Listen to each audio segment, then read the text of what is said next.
रामकृष्ण हरी. आज पुण्यनगरीमध्ये कॉर्पोरेट जहाद होतोय.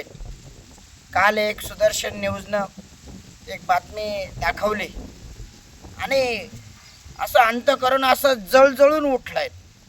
आज सगळ्या हिंदूंना एकत्रित होणं फार गरजेचं आहे, कारण आता पुण्यनगरीमध्ये कॉर्पोरेट जहाद फार मोठ्या प्रमाणात वाढत आहे.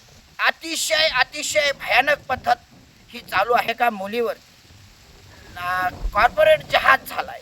मी हिंदूंना विचारतोय, अरे तुम्ही का झोपलायत? तुमच्या माय भगिनीची इज्जत लुटण्याचा प्रयत्न करतायत हे लांडे, आणि तुम्ही खुशाल झोपा काढतायत.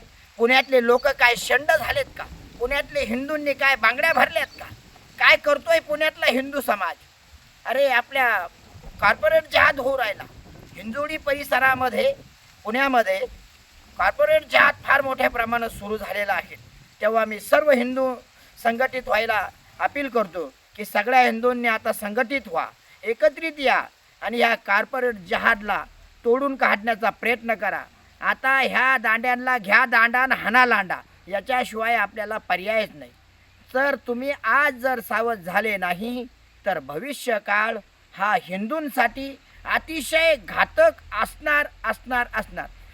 यात कुठल्याच प्रकारची शंका नाही आहे. म्हणून मी पुण्यातल्या हिंदूंना सांगतो की बाबांनो, तुम्ही जागे व्हा आणि जागे होऊन हा कॉर्पोरेट जहाज जो आहे हा सुरू झाला आहे पुण्यामध्ये, याची थिनगरी आता एक माय भगिनी बाहेर येते, अजून येतील. कारण माय भगिनीला आपल्या इज्जतीची काळजी असते, म्हणून सगळ्या समोर येईना. म्हणून मी माय भगिनींना अपील करतो की कुठलाही जहादी तुम्हाला जर तकलीफ देत असेल तर तुम्ही मला फोन करा, आमच्या सुदर्शन न्यूजला फोन करा, आमच्या पत्रकार कोणलाही हिंदुत्ववादी कार्यकर्त्याला सांगा. वारकरी संप्रदाय अनेक हिंदुत्ववादी कार्यकर्ते माय भगिनीसाठी अहोरात्र तत्पर आहे. रामकृष्ण हरी.